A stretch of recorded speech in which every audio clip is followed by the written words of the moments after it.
एकाच वेळी दोन मोठ्या समस्यांवर काम करते. एक म्हणजे आपल्या घराचं बजेट आणि दुसरी म्हणजे आपल्या या ग्रहाचं भविष्य. चला आधी या दोन्ही समस्या जरा जवळून पाहूया. आपल्यापैकी कितीतरी जणांसाठी महिन्याच्या शेवटी येणारं लाईट बिल म्हणजे एक मोठा ताण असतो, बरोबर ना? हा असा खर्च आहे जो थेट आपल्या बजेटला धक्का देतो. आणि ही गोष्ट काही नवीन नाही, ही तर जवळजवळ प्रत्येकाच्याच घरातली कहाणी आहे.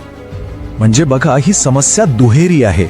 एका बाजूला ही वाढती बिलं आपलं आर्थिक गणित बिघडवतात आणि दुसऱ्या बाजूला ही वीज ज्या पारंपरिक पद्धतीने तयार होते म्हणजे कोळसा जाळून, त्याने आपल्या पर्यावरणाचंही मोठं नुकसान होतंय.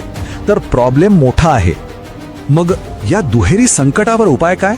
तर उत्तर आहे थेट आपल्या डोक्यावर तळपणाऱ्या सूर्यामध्ये सौर ऊर्जा हा एक एकदम स्वच्छ आणि जबरदस्त उपाय आहे. पाहूया तरी हे नक्की कसं काम करतं. रूफटॉप सोलार म्हणजे काय? सोप्या भाषेत आपल्या घराच्या छतावर बसवलेले सोलर पॅनल.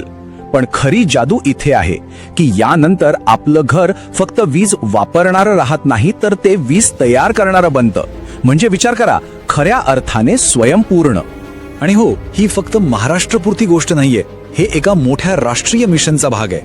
केंद्र सरकारचं ध्येय आहे देशभरातल्या तब्बल 1 कोटी घरांना सौर ऊर्जेने जोडण्याचं.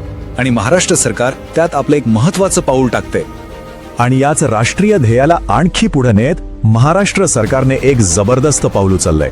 राज्याने स्वतःची एक खास योजना आणली आहे जी सौर ऊर्जेला थेट सामान्य माणसाच्या आवाक्यात आणणार आहे. या योजनेचं नाव आहे स्मार्ट योजना.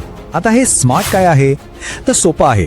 केंद्र सरकार जी सबसिडी देते त्याच्यावर महाराष्ट्र सरकार स्वतःकडून अजून एक टॉपअप सबसिडी देणार आहे. म्हणजे काय? तर आपला खर्च आणखी कमी होणार. 5 लाख, विचार करा, तब्बल 5 लाख कुटुंबांना या योजनेचा थेट फायदा मिळणार आहे. हा आकडाच खूप काही सांगून जातो की ही योजना किती मोठी आहे आणि सरकारचा उद्देश किती व्यापक आहे. आणि ह्या फक्त हवेतल्या गप्पा नाहीत.